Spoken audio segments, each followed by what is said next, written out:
नमस्कार। हामी च्याप्टर 11 यो नेप्लिज इकोनोमी चाहिँ अन्तर्गत हामी चाहिँ च्याप्टर 11 मा आइरहेका छौँ।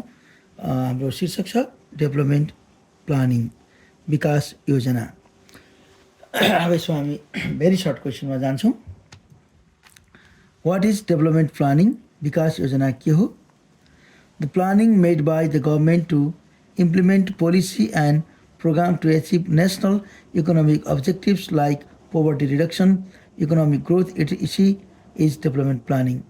यो विकास योजना भनेको सरकारले लागू गर्ने एउटा नीति र कार्यक्रमहरूको एउटा खाका हो जुन चाहिँ राष्ट्रिय आर्थिक उद्देश्यहरू जस्तै गरिबी निवारण, आर्थिक वृद्धि इत्यादि हासिल गर्नको लागि बनाइएको हुन्छ।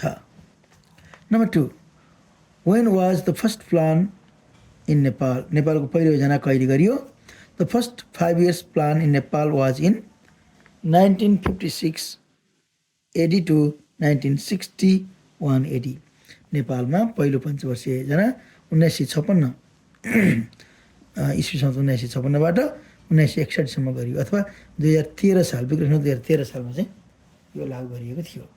3. What is plan holiday? योजना विधा भनेको के हो? If there is not any government's development planning in the country, it is called plan holiday. यदि कुनै पनि वर्ष कुनै पनि विकास योजनाहरू गरिएन भने त्यसलाई प्लान होलिडे योजना विधा भनिन्छ। नेपालको प्लान होलिडे चाहिँ 1900 इस्वीसम्म 1961 देखि 1962 मा प्लान होलिडे थियो। 1990 देखि 1991 मा पनि प्लान होलिडे थियो र 1991 देखि 1992 मा पनि प्लान होलिडे थियो। Number 4, what are the objectives of current 5th plan? Current 15th plan, current 15th plan चालु 15 योजनाको उद्देश्यहरू के हुन्? Okay, 2019-20 to 2023-24 AD is the period of 15th plan. यो 15औं योजनाको अवधि चाहिँ सन् 2019-20 देखि सन् 2023-24 सम्मको अवधि हो। द अब्जेक्टिभ्स आर, यसको उद्देश्यहरू के छ त? मेन उद्देश्यहरू to create the basis of prosperity, समृद्धिको आधारहरू तय गर्ने, to maintain qualitative health and education, गुणस्तरीय स्वास्थ्य र शिक्षा कायम गराउने, to protect dignity, freedom and sovereignty, यो स्वतन्त्र, सार्वभौमता र स्वतन्त्रताको जनतालाई चाहिँ त्यो उपलब्ध गराउने र त्यसबाट संरक्षण गर्ने। Number 5, what is the national goal of current plan? चालु 15 वर्षको राष्ट्रिय लक्ष्य के हो? The national goal of 15th plan is prosperous Nepal and happy Nepali.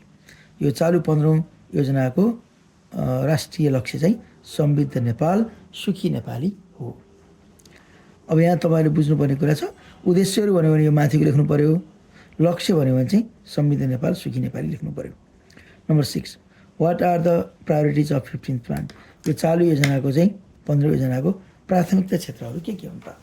प्राथमिकता क्षेत्रहरू यस प्रकार छन्: इकोनोमिक ग्रोथ, आर्थिक वृद्धि, क्वालिटेटिभ हेल्थ एन्ड एडुकेसन, गुणस्तरीय शिक्षा र स्वास्थ्य, सस्टेनेबल डेभलपमेन्ट, दिगो विकास, मोबिलाइजेसन अफ नेचुरल रिसोर्सेस, प्राकृतिक सम्पदाहरूको मोबिलाइजेसन अथवा चलायमान गतिशीलता, पब्लिक सर्भिस, सार्वजनिक सेवा, रिजनल ब्यालेन्स, क्षेत्रीय सन्तुलन। नम्बर 7 मा, who formulates planning in Nepal? नेपालमा योजना कसले बनाउँछ? National plan commission formulates planning by the direction of national development council. राष्ट्रिय योजना परिषदको निर्देशन अनुसार राष्ट्रिय योजना आयोगले नेपालमा योजनाहरू बनाउँछ। अब यो सर्ट क्वेसन र लङ क्वेसनहरू छ यहाँ, सर्ट एन्ड लङ क्वेसन्स। पहिलो छ इभ्यालुएट 14th प्लान, 14 योजनाको मूल्याङ्कन गर्नुहोस् भनेको छ। यसमा हामीले मेजर कुराहरूलाई धेरै गफ नराखिकन तपाईँलाई सम्झिन सजिलोको लागि मेजर कुराहरू मात्रै राखेको छ। इन्डिकेटर सूचकहरू छ, टार्गेट लक्ष्य छ, एचिभमेन्ट उपलब्धि छ। 5वटा कुराहरूलाई हामीले यहाँ दिएको छ। इकोनोमिक ग्रोथ रेट आर्थिक वृद्धि दर चाहिँ 7.2 को टार्गेट थियो, 7.2% को 6.9% चाहिँ उपलब्धि हासिल भयो। एग्रिकल्चर सेक्टर ग्रोथ रेट कृषि क्षेत्रको विकास दर चाहिँ वृद्धि दर चाहिँ 4.7 को लक्ष्य थियो, 4.2 को एचिभमेन्ट भयो। Non agriculture sector growth rate गैर कृषि क्षेत्रको वृद्धि दर चाहिँ 8.4 को लक्ष्य थियो, 8.0% एचिभ भयो।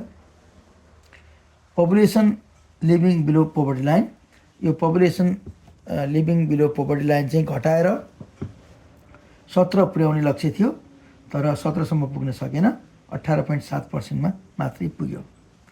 त्यस्तै इन्फ्लेसन रेट चाहिँ हामीले 7.5मा कायम गर्ने भन्ने थियो, यो चाहिँ अलि धेरै प्रगति भयो, 4.2 मात्रै कायम भयो। इन्फ्लेसन रेट चाहिँ कम भएकै राम्रो हुन्छ। मुद्रास्फीति दर चाहिँ okay. Number 2 write process of plan formulation in Nepal. नेपालमा योजना निर्माणको प्रक्रियाहरू के हुन्? In the process of plan formulation national goal, objectives, priorities, strategies, policy etcetera are included. यो नेपालमा चाहिँ योजना बनाउँदाखेरि राष्ट्रिय लक्ष्य, उद्देश्य, प्राथमिकता, रणनीति, नीति इत्यादि समावेश गरिन्छ। The process of plan formulation Nepal by national plan commission are the following. नेपालमा राष्ट्रिय योजना आयोगले योजना बनाउने तरिकाहरू, प्रक्रियाहरू तल दिएको छ। यसमा चाहिँ हामीले सर्ट क्वेसन आयो भने यो पोइन्ट मात्रै लेख्दा हुन्छ, लङ क्वेसन आयो भने यसलाई 1-2 लाइन व्याख्या गर्नुपर्छ। मैले यहाँ पोइन्टहरू दिएको छु। स्टडी अफ एक्जिस्टिङ सिचुएसन, वर्तमान अवस्थाको अध्ययन। यो भनेको चाहिँ वर्तमान अवस्थामा देशमा वृद्धि दर कति छ, मुद्रास्फीति दर कति छ, राष्ट्रिय आम्दानी कति छ, कतिवटा उद्योगहरू छन्, कुन अवस्थामा छन्, एग्रिकल्चर सेक्टर कस्तो छ, त्यो सबै कुराको अहिले भइरहेको कुराको हामी अध्ययन गर्छौँ। 2 अब्जेक्टिभ्स, उद्देश्यहरू एन्ड गोल्स, लक्ष्यहरू। त्यसपछि हाम्रो वर्तमान अवस्थालाई मध्यनजर गरेर भविष्यको लागि हामीले गर्नुपर्ने कामको उद्देश्यहरू र लक्ष्यहरू। लक्ष्य चाहिँ एउटा मात्रै हुन्छ, मेन लक्ष्य। त्यसलाई चाहिँ पुरा गर्नको लागि केही उद्देश्यहरू बनाइएको हुन्छ। प्रायोरिटिज एन्ड टार्गेट्स, प्राथमिकता र लक्ष्य, सङ्ख्यात्मक लक्ष्यहरू। त्यसपछि कुन क्षेत्रलाई बढी प्राथमिकता दिने भनेर प्राथमिकता क्रम निर्धारण गरिन्छ। अनि टार्गेट्सहरू भनेको ठ्याक्क तथ्याङ्कमा यति पोइन्ट होइन, ग्रोथ रेट यति % बनाउने होइन, मृत्युदर यति % घटाउने भनेर ट्याक्क तथ्याङ्कीय लक्ष्यहरू राखिन्छ। 4मा मोबिलाइजेसन अफ रिसोर्सेस, स्रोत साधनको परिचालन कसरी गर्ने, कहाँ गर्ने, के गर्ने, कुनमा गर्न सकिन्छ भन्ने बारेमा त्यहाँ उल्लेख गरिन्छ। डेभलपमेन्ट पोलिसी एन्ड प्रोग्राम्स, विकास नीति र कार्यक्रमहरू बनाइन्छ। त्यसपछि विकासको नीति बनाइन्छ पहिला, त्यो नीतिको आधारमा कार्यक्रमहरू बनाइन्छ। इम्प्लिमेन्टेसन एन्ड इभ्यालुएसन, त्यसपछि त्यो योजनालाई के गरिन्छ, कार्यान्वयन गरिन्छ, लागू गरिन्छ, अनि त्यसलाई के कस्तो भयो भनेर मूल्याङ्कन पनि गरिन्छ। ओके, यो च्याप्टरमा तपाईँहरूले ध्यान दिएर हेरिदिनु भएको, सुनिदिनु भएकोमा धेरै धेरै धन्यवाद। तपाईँहरूलाई सफलताको शुभकामना गर्दै फेरि अर्को च्याप्टर हामी अर्को भिडियो लिएर आउनेछौँ।